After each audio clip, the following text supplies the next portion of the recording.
Welcome to the Dr. Bergson's Best Health Radio Show.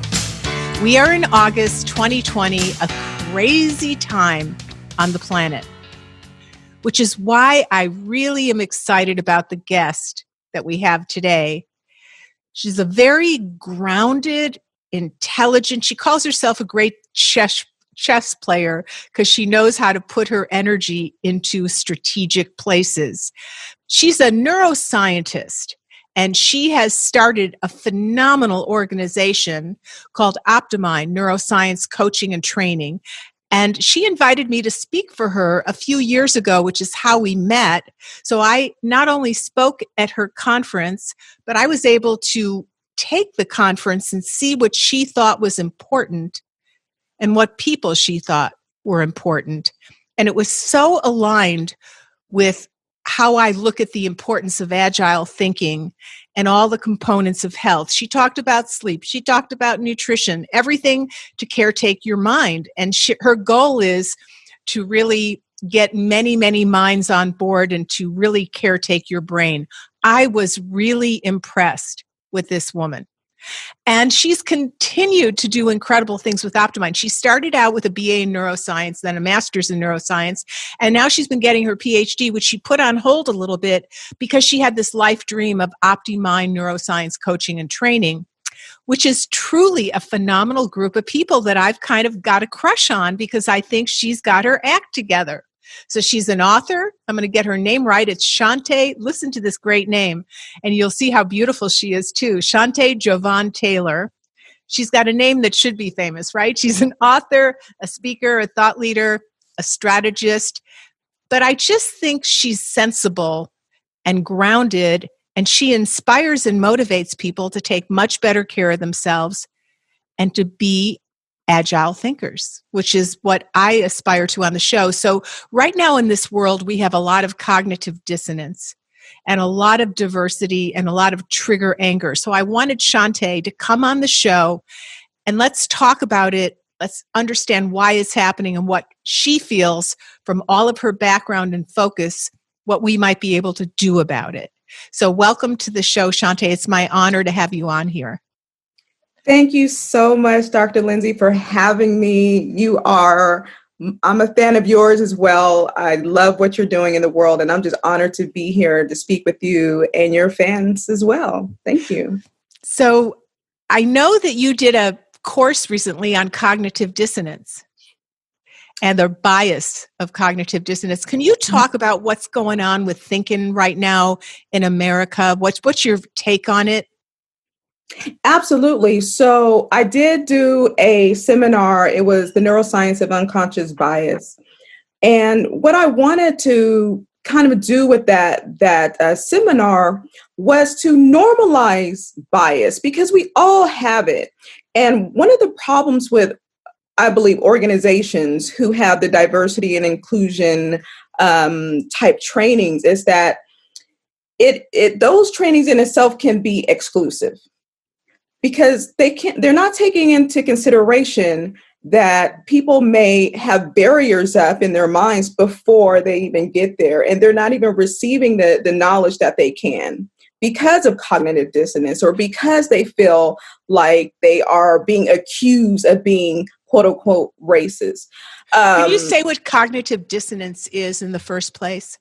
Yeah, cognitive dissonance is when we behave or think in such a way that kind of like triggers us and makes us feel uneasy about information that doesn't fit our worldview or our thinking or our existing knowledge base.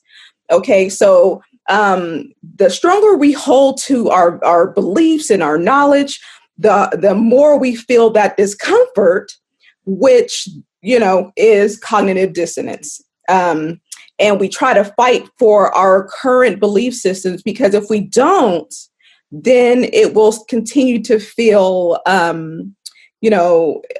jarring, right? And one of the things about the brain is that we don't like to be wrong. As a matter of fact, the brain processes being wrong as if it was processing physical pain in the brain. So it literally hurts to feel wrong. So instinctively, we just want to be right, right? So if we don't have an open world view about different people that look different than us, that are in different groups than us, then we may grow up with these belief systems or programmed with these belief systems that, when we do encounter these different groups, it may challenge our current belief systems. And we might have to admit that we're wrong.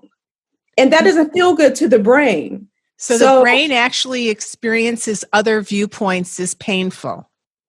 Absolutely. How does that work neurologically? That's real. I've never heard that before, but that makes sense because everyone's so Velcroed to their perception. And I'm right, you're wrong. And so many people are right, but they're all different. So we're all bumping into each other.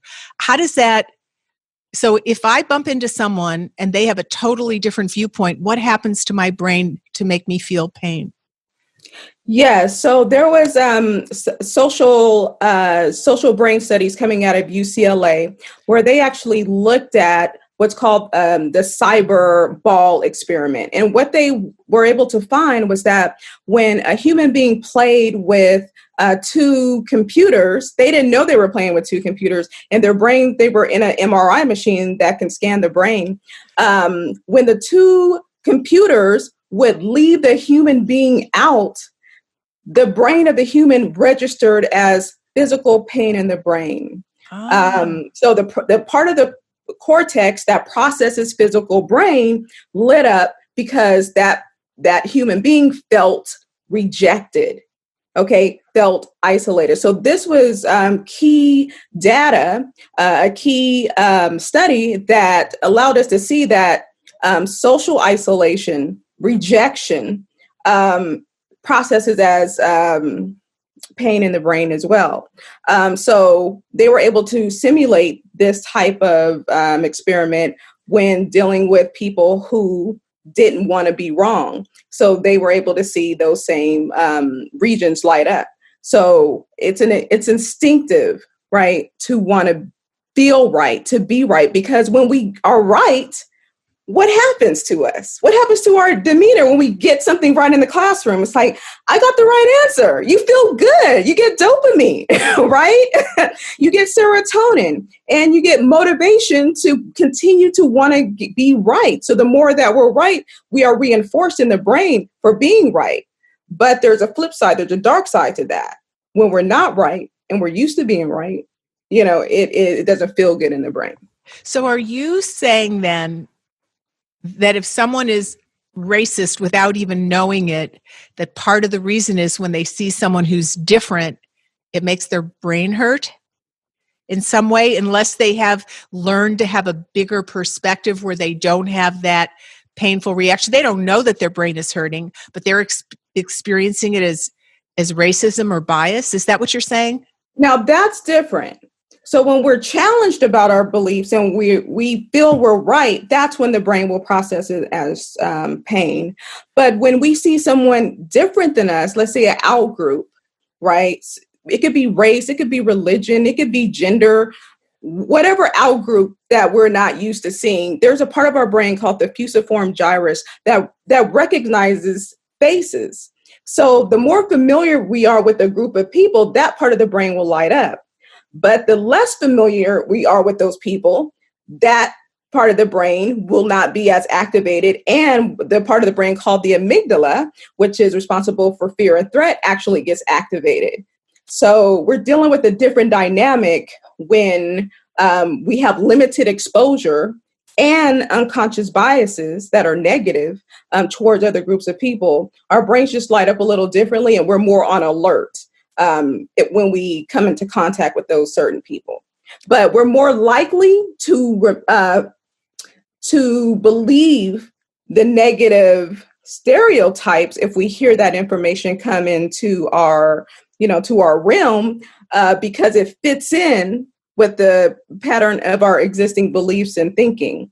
But it's when those beliefs are challenged, and when even if damning evidence is presented, we're still so agitated because of that cognitive dissonance that we will fight to keep our belief systems there.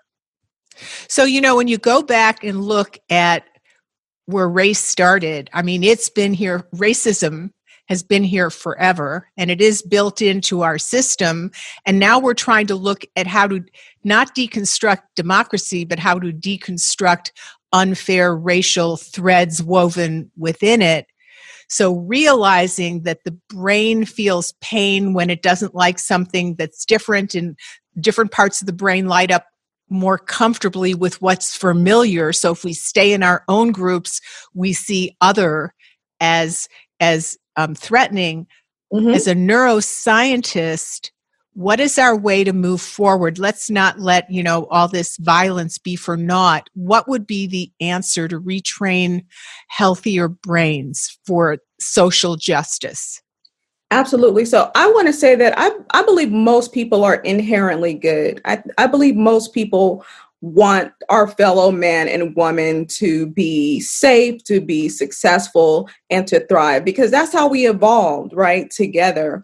But we do have these unconscious biases that need to be brought to the surface, right? But in order to help people to unleash their unconscious biases, we have to normalize the fact that we all have biases. Because if we go to people and say, you're biased, you're a bigot, you're prejudiced, they're going to deny it, because most people don't feel like they are trying to be, right? So their defenses go up.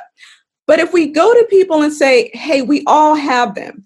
I like to call biases as preferences, right? We all have biases based on how we grew up. We have biases or preferences towards the people in our lives, for foods we buy, brands we buy in the store. And our brains do this so we can preserve mental energy. The brain does not like to use mental energy. So we have all these series of shortcuts. So biases are shortcuts to allow us to preserve our mental energy to do higher order things, right? Learning and all of that, to survive better as human beings. So first we need to come at people as human beings and say, hey, we all have them, but let's have a conversation and bring out potential biases that may be negatively affecting other people that you may not be familiar with.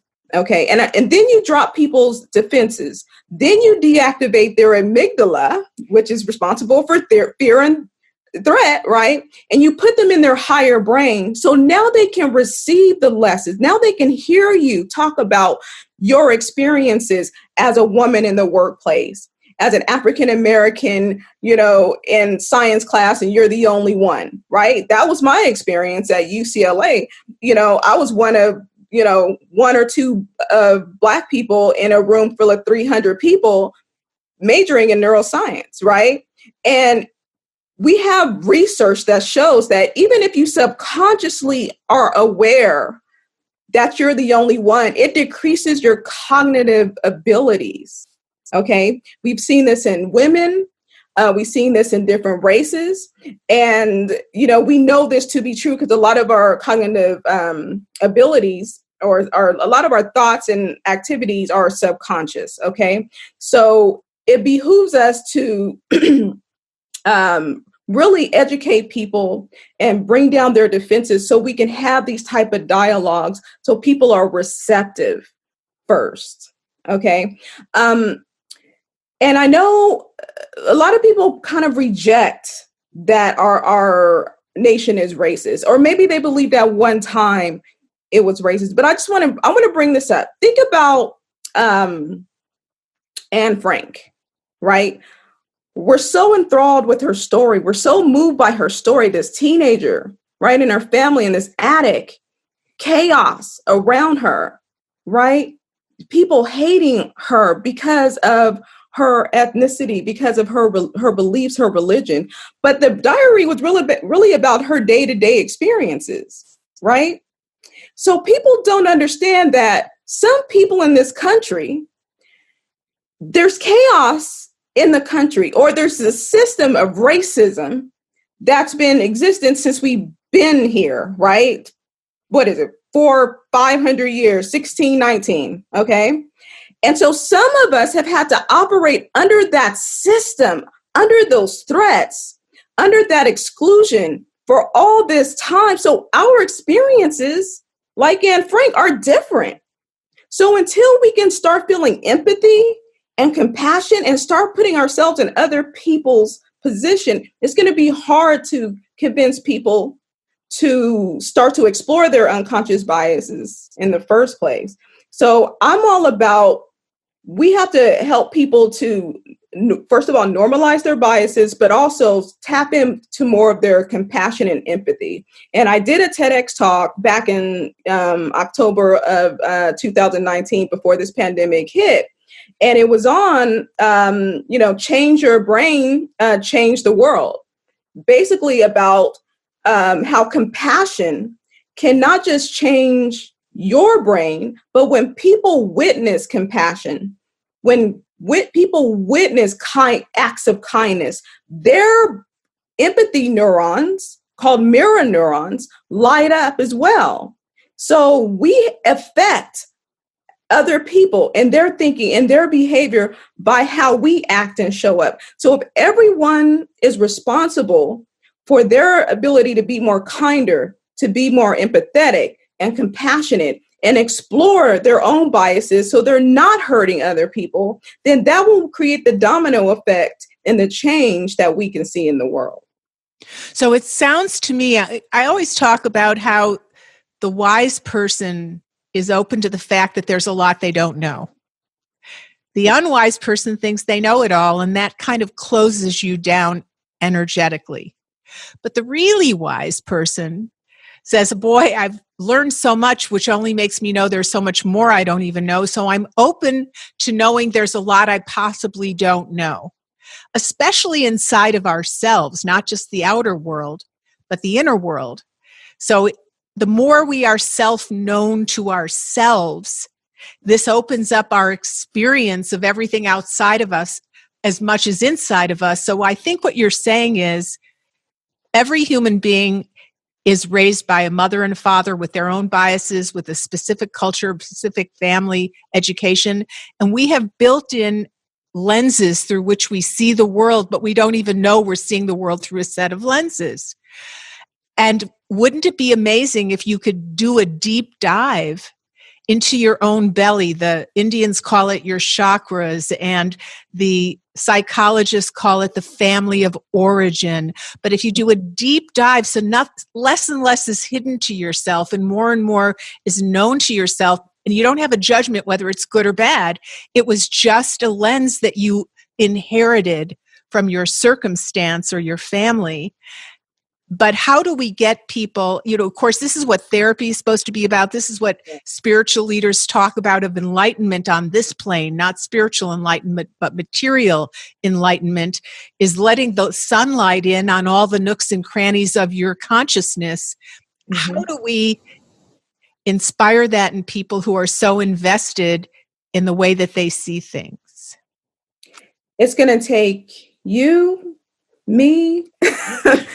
Leaders are so important, for how we think, of how thoughts, are conveyed.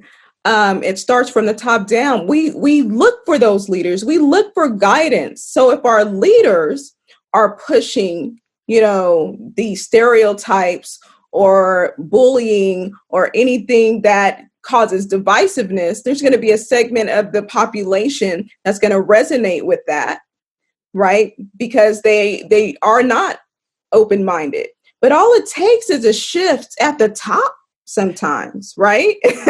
To start to filter down a more positive, optimistic, unifying message, hopeful, inspirational, right? Those are the things that fills up the human spirit. So we need leaders. We need people like you and myself to, activate the highest minds of people instead of their primitive brains of threat, preservation of life, right? Because that's what division does. It says those people are bad and they're threatening our fill in the blank, jobs, lives, women, whatever, right? So that automatically causes the amygdala to fire up. So as leaders, right, as people with platforms, we can inspire people's higher brain and get them out of that amygdala. Okay. What I love about what some people are doing, and I'm sorry, I can't recall his name right now, but it was an African-American man who goes and talks to members of the KKK. I know who you're talking about. You know who I'm talking about? I actually tried to get him on the show, but he didn't respond. But I know who you mean because I was so inspired by that. Yeah. Yes. I mean, imagine what kind of mindset he has to go into in order to speak with someone he knows hates him to his core, and to be open and non-judgmental and to have a real conversation and to find the common ground. And he's been able to transform just through conversation, human conversation. He's been able to transform those KKK members out of the organization, because we don't know, and I'm not making excuses for hateful people, but we don't know their background. We don't know their trauma. We don't know their stresses. We don't know their programming. But I know through and through that everybody deserves love, and everybody did not get that love, and that may have, festered into something hardened, right? So somehow we have to get past those, layers and layers of, rock that has encapsulated people's hearts, right? Call it cocooning. We've Yes. been cocooned by that which you don't know has got you. Whatever has got you. So it's cocooning your energy. It's really got you if you don't know it's got you. It's really got you. What you know, then you have awareness and you can start choosing to deal with it the way you will. But awareness is everything, because what you don't know that's got you has really got you, and it holds you back in ways you don't even know, or it solidifies or it fossilizes you. And so much of living life on a plane of creativity and joy is facilness, of having lubrication. You soar, you intermingle, you interconnect. But the more you're fossilized, because you're held back by that which you don't even know you're held back by. I remember Ram Dass. Ram Dass is one of my teachers. He died about a year and a half ago, and he's been instrumental in my life. And he was a PhD in psychology from Harvard, but he ended up being a disciple of Neem Karoli Baba, this incredible spirit in India, and getting taken by devotional love for looking at life from these other vantage points. And he started lecturing to corporations. So he would go into all these guys who are real fossilized. They have this very CEO identity. And he would sit there for a minute really quietly, and then he'd go, "Are you in there? Are you in there? What's covering you that you don't know who is in there?" And sometimes these CEOs would just start crying because it was a crack in the cosmic egg. Yes. It's that unspoken human connection, I think, that's going to reconnect us as human beings. I hope so. Who's your heroes? Who are some of the people that you think? That was what I get in the pandemic. I was going, where are our heroes, our sheroes? One of the reasons I was glad to have you on the show is you are one of my sheroes. I mean this because I love you're investigating the brain, but every time anyone hears you, they get uplifted. So I know whoever is listening to the show, whether they're in a bathtub or taking a walk, they're going to be having a smile on their face. And research just came out a week ago that if you start smiling on your face, your amygdala is soothed and petted. You can even fake it till you make it. Just to feel bad, just make yourself smile and your amygdala feels like, ooh, yeah, it's getting petted. Who are some heroes that you think pet your amygdala, so to speak, or our amygdalas? Absolutely. So I was fortunate to be raised in a household where we were taught African American history before slavery, right? So we were taught about the heroes and sheroes in Africa. And we watch movies about it as well. And, just strong warriorous women who led, whole tribes of people and were, very decisive and strong and had that strength. And of course, we also have heroes and sheroes here in America as well. Who are those? Some of the ones that spectrum. Absolutely. So here, the ancestors who survived the trip over here are all my heroes. So those are people who will never know their names, will never know their stories. And I honor them, even if I don't know their names. And unfortunately, history has, suppressed a lot of names that would have been heroes and sheroes in books if we didn't have the systemic, prejudices going into history, because the heroes write the history books. Okay, so I do want to say that.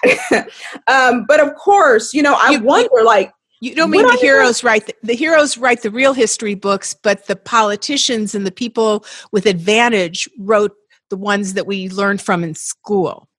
Is that what you meant? Yeah. Okay. Well, I don't know if that was what you meant. I don't want to put words. The people in power. Okay. Sorry, the people in power write the history. Right. Okay. They write it for their advantage to look the way they did. Their advantage. Okay. So they can be put up as the heroes in everybody's mind. Okay. Right. I often wonder, would I have the guts of Harriet Tubman to go back time and time again to rescue other slaves? Okay. In swamps, with the threat of dogs and slave catchers and crying babies. I watched a recent movie, and it just put me, in that space. I don't even know if I have that courage. I hope that I have the courage of Harriet, right? Of course, the women in politics. I remember writing one of my first reports on Shirley Chisholm, the African American senator who she ran for president in the 70s. Had I not had the opportunity to research that in the 6th grade, I would have never heard of it. Right. So, I mean, there's several women before me, men that I have tried to pattern myself after. Of course, Martin Luther King, the wordsmith, I like to say that Martin Luther King, he helped people to manage their fear. Okay, that was one of the great things. When I look through the lens of the brain and mind, I don't see him just giving a talk or a speech. I hear him helping them to manage their fear, because remember, these are peaceful protesters who have to sit at lunch counters where they're pouring hot coffee on you, spitting on you, yelling in your face. Think about your amygdala going off 1,000 times, you wanting to strike back and defend yourself. But they all sat there silent, stoically. Okay, those are all heroes and sheroes. And you cannot go in there, you can't put yourself in that situation unless you are on a higher level, right? Unless you have control of that amygdala, that fear brain that's going to want you to run from it or fight, which they wanted to fight, right? So, when I think of those historical movements, I always think of, would I have had that courage? But because they had the courage, my ancestors in the boat, in slavery itself, in the civil rights movement, I can have the courage to be here in this moment in time when we still have challenges, affecting all people. Racism affects everybody. When we exclude other people, we are basically cutting off our own limbs when it comes to creativity, innovation. We don't know what are in the minds of people, regardless of their race. Think of Catherine, her name from Hidden Figures. Katherine Johnson, I believe. So the mathematicians who helped us to go to the moon, we didn't learn about them right until like recently. Right. I'm a scientist. I never learned about them. I hardly learned about any women in science. But if I would have learned about them as in elementary school, just think where else I could have been. Who knows what little girls could have turned into had they known that, hey, there's someone who looks like me. That means I can do it, because we are underrepresented in the STEM, right? So we need those examples. We need those heroes and sheroes that resemble us, so we can have the courage to go after those types of fields in the first place. You know, it's so interesting the way you speak about Martin Luther King. He helped people manage their fears. So what you're saying is he helped people manage their amygdala. Mm-hmm. And if we early on in school taught people that when you're run by your fears, you're reactive and you're cocooning yourself, you close off yourself, and when you can manage your fear, your life is lived at an even higher level. We should have amygdala management training 101. Yes. Which I do train coaches and leaders to help their clients to manage their amygdala, their whole emotional brain. We are emotional beings. We are feeling beings, and that is okay. What's not okay is us not understanding about our beautiful emotional brain and letting it kind of, steer us everywhere, right? But the more we understand it, the more we have the strategies to manage it, the more we can live at our higher brain. Right. Yes. I some people have heard me mention this on the other show, but I would love your comment on this. So Stephen Hawking, who had ALS and was a professor at Cornell, I think. He was on a town meeting, so to speak, where President Gore at the time was interviewing him and asking him, what do you think does the future of humanity hold? And he said that there were going to be humanity was going to divide up into two realms. And one of them were going to be people who had more control over their brain and have better brain health. And the other people were people who had less control over their brains, and they would be kind of an inferior worker, and there'd be dissension between the two. And then recently, I work part-time at Dr. Perlmutter, the world-famous neurologist clinic. He just wrote a book called Brainwash. Mm-hmm. I would have had him on talking about his book, but he's on a boat somewhere resting out the pandemic, and he'll be on in the fall. And the idea is so many people are ruled by their reptilian brain because of toxins, because of diet, because of pollution, and because of bad thoughts and prejudice, that we're growing a system of people who are run by the lower brain instead of the higher executive brain. It reminded me of what Stephen Hawking said about these two people. And it reminds me what you're saying, or what Martin Luther King said: the more you use your brain as a tool, the more your life can be manifesting what you want, because you're not run by that which you don't know. Mm-hmm. Can you comment? I mean, this is all kind of pulling together in a very fascinating way.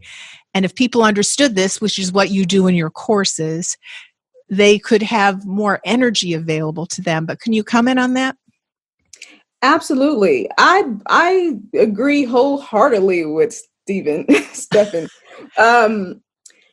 I say that the next stage of our humanity is how we use our brains better.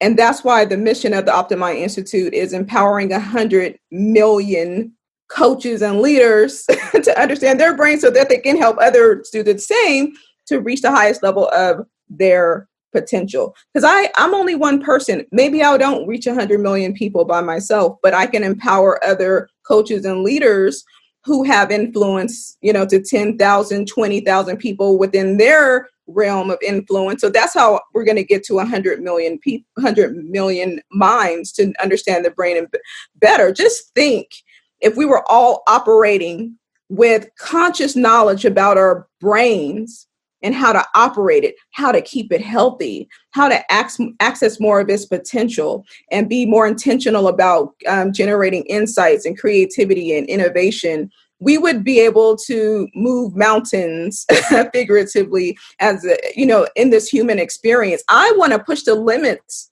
of this human experience. And I truly believe that it is because, we could do that with the brain. The brain has so much unused potential. We have 90 million miles of wiring, trillions and trillions of connections called action potentials when they talk to each other. So we have so much unused potential. Just think if we activated more of that potential, we can have more of those insights. There are jobs that most of the jobs haven't even been created yet. Why are we still dealing with pollution when we don't have to? Why are we still dealing with world hunger? Those are primitive things. Those are primitive systems that could be solved with ideas. Okay, so what is holding us back? We're holding ourselves back. The brain is a very efficient machine. It's an ancient, brilliant circuitry, organic technology that it will shut down if we don't move with modern times. So you trained our group, was it yesterday, 2 days ago? And you were talking about hormones in the brain. And if we don't fix this pollution problem, our brains are going to shut down because you eloquently trained us that our hormones won't be able to get into all those receptors in our brains to make it go and think and be creative and innovative, right? So if we continue on this pathway, eventually our brains will shut down and we may go back to our primitive ways, our primitive thinking. And that's a scary thought. That's why I do what I do. That's why you do what you do, because we are going in the wrong direction. We got to fix hunger. We have to fix pollution. We got to fix this racism problem. Okay. It's all connected to here, our humanity and our ability to activate our brains to a higher level. But, so when I was a scholar at the Center for Bioenvironmental Research, we were starting to become aware of how pollution harms healthy hormone signaling to the brain so that the brain didn't function in the higher executive manner that it can. So everyone would get so depressed at these conferences that the heads of environmental health sciences started getting drunk in the evenings because they were so depressed. So my very wise mentor, John McLaughlin, for the very last hormone conference we had, they didn't want any more information unless it had to do with remediation. So they put out calls for who had ideas to clean up the planet, remediate the planet. How could we clean up the air, clean up the water, clean up the food?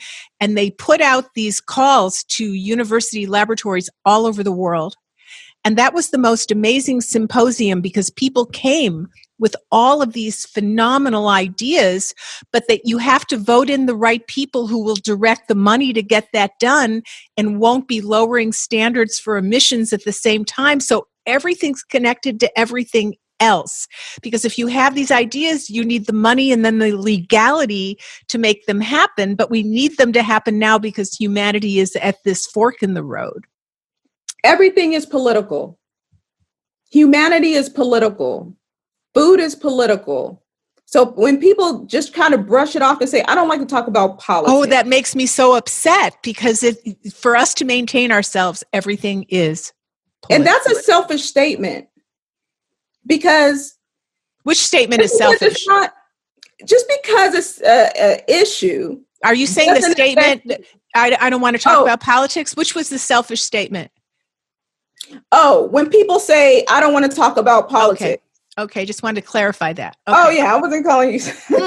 Oh, I didn't think you were, but I just wanted to make sure I understood. We're having a conversation here.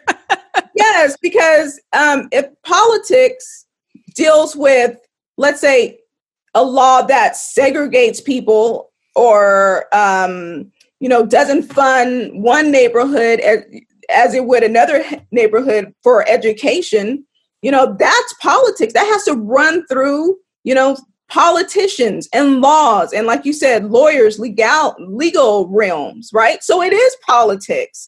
It is important if we choose a leader that values all children and their education and want not just equality for education, but equitable education for all. So, we need higher leadership. We need compassionate, empathetic leadership. So we have two types of leaders.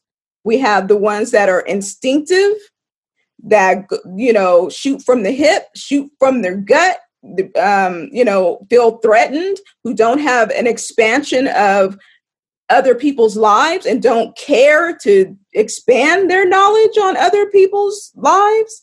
But we also have the other side of that spectrum, the compassionate, the empathetic ones, the ones that go out and talk to people in their homes and their communities that they've never been in before. They're willing to put themselves in uncomfortable situation and learn, because that's how you get to that higher place in your brain. Is you have to put yourself in those uncomfortable situations. You have to challenge that cognitive dissonant feelings, right? That's why I love seeing women more in politics, because if you look at the countries that got a handle on COVID, many of those countries have female leaders. If you Absolutely. look at the states that have a better handle on COVID, many of those states had female governors, because women care about the children and the future of their grandchildren. Well, women, our brains are designed for empathy. I mean, we have more regions in our emotional brain that processes emotion, right? So we are feelers, we're the caregivers. And it was evolutionary, because if we didn't have a big emotional brain, then we would care less about our offspring, right? So, nature designed us to, have extra oxytocin, these extra care brain regions, so that we ensure that we nurtured our babies. But the pollution is shrinking those parenting regions. And so we need to have leaders that realize if pollution shrinks the parts of the brain that make a parent a better parent, then air is the new food, and it's part of what we have to deal with, not just laws about money and taxes. Absolutely. How do you feel that your life has been the most woken up by learning all of this neuroscience? What was the biggest aha for you? Oh, wow. So I've always been interested in the brain from 9 years old, when my father first said, "Hey, what if we could turn the lights off with our brain?" I'm like, "Oh, that would be awesome." And then I learned when I was choosing schools that UCLA had this neuroscience major, and all my cells lit up, and I'm like, I'm going, I don't care what the cost is, right? But I learned a lot about the pathologies of the brain, right? So dementia, brain injuries, the different disorders that have to deal with the brain. And that's a noble profession, okay? I would spend 10 to 12 hours assessing what was wrong with people's brain all the time. But then I would have to tell them, what they can't do all the time, or I'd have to tell their caregivers, and it didn't light me up. And I realized that I wanted to do something more powerful with this knowledge of the brain and mind. I'm like, there has to be an opposite side. If our brains can rewire itself due to brain injuries and all of that, what if we had a normal brain? How can we access it and rewire it for, more powerful thinking, energy, insights, right? Access more of it so that we can thrive in this life as human beings. So that's essentially what woke me up, was spending all those hours telling people what was wrong with their brains, just didn't what they can't right. do, and you wanted to show them what they can. And that's also, it's so extraordinary that you can take hormones and turn the brain back on. There was this very famous award from the Department of Psychiatry at McGill University. They were doing MRIs of aging people's brains, and they measured the volume of the hippocampus where our memories live. And people were starting to have cognitive decline and a lot of frailty manifestations. And they measured that their hippocampus, where memories live, was shrinking. And they gave women shots of estrogen and men shots of testosterone and revolumized, like women would go to the doctor and get Botox or filler in their face. They would revolumize the place where memory lives, hippocampus, and these people would wake up. They would reverse their cognitive decline. Their brains would wake up. So many things, food, hormones, thinking, there's so many, the brain is malleable like clay. Yes. And you can be an artist with your brain, or you can disdain your brain and it gets more shrunken and ugly, and you don't have the same, you don't live on that same insightful, creative level. Absolutely. And I want to say something about what you're talking about. I want to relate it to people who are closed-minded or want to stay in their, bubbles, or don't feel like there's a real problem, or that other people are just blowing things out of proportion. I want to look at their brains. I want to look at their diet. I want to look at their stress levels. I want to look at, their sleeping habits, because it's harder to be open-minded. It's harder to be, positive if you don't have the mental energy, to be able to focus or listen, right? If you already are in a spiral of negativity in your thoughts because of what you watch or read, or, the conversations you're having, your amygdala is going to keep lighting up and continue down that spiral level. And if you don't have the mental energy, because you don't have the nutrients, because you have lack of sleep, because your brain is inflamed, it's harder to kick your amygdala out of that state, because your brain just doesn't have the mental energy to do so. So a lot of these people, when you look at some of the polling, in politics here in America, they will split it by the people who are college educated and non-college educated. And the people who are non-college educated tend to be the ones who resonate with the message that is us against them, that we're threatened. And they tend to be the ones that have, a lot of those rigid belief systems and believe in those conspiracies and all of that. I'm just going to put that out there. That's not to say that having a college education, protects you from thinking that way. But we know that education grows the brain, period. Point blank. The more you use it, the more you grow it. Yeah. So I don't care how you get educated, just get educated, because it opens your mind, the palette of your brain, to be able to have more understanding about this life and how we all connect. And then your purpose will be revealed. Your actions will be more lasered on what you can do to help this planet, each other. And, you won't be bogged down, by the negativity. Thank you so much for being on the show today. We're kind of coming to our close. And I want to let everyone know I launched last week my brand new membership. And you can find out about it at drlindseyberkson.com/membership. And it is exciting. We already have quite a number of members. And we haven't been charging for the podcast. We haven't been charging for 10 years of posting Facebook postings. And this is to pay for the staff that supports shows like this, where you get in on such a mesmerizing and delicious, there's a great word in Italian, this conversation has been esquisito. It's been delicious because it opens your mind to what's going on, to possibilities. You get to be part of Shonté's mind, and you get to hear our exploring things together. And that's what it's all about, having a more and more agile mind so you can enjoy your life and your time inside your bodysuit. So Shonté, I want to thank you so much for being on the show. I don't know if there's any final thing that you want to say before we bid adieu. Yes. Well, thank you for having me. And I want to say everyone has the ability to change their brains.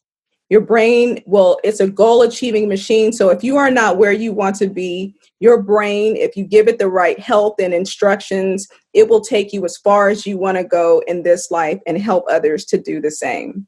So learn more about your brain and teach others as well. And I have hope in humanity that will turn this around. I love that. So in the show notes, if you are excited about Shonté's OptiMind work, we will let you know how to get a hold of her. We'll have all of her links and all the great stuff that she's doing. And she has gorgeous red glasses and red lipstick. I've been having so much fun looking at her while I get to talk with her. So don't forget to go to the show notes and take a look at drlindseyberkson.com/membership, because we're having such a fantastic group of people. And I think we might even have to get Shonté to come on over to the group sometime. But this has been an important show. And I have enjoyed my time with you so much. So everyone out there, these are chaotic times. I just lost my favorite dance teacher yesterday, very young man. He died of gallbladder bile duct cancer. Just a horrific cancer. Life is short. Life is precious. Live it out loud and caretake your brain so you can really enjoy it. Share this talk forward, because we hope to inspire and open up. Don't forget, your mind is like a parachute. It works best when open. Bye, everybody.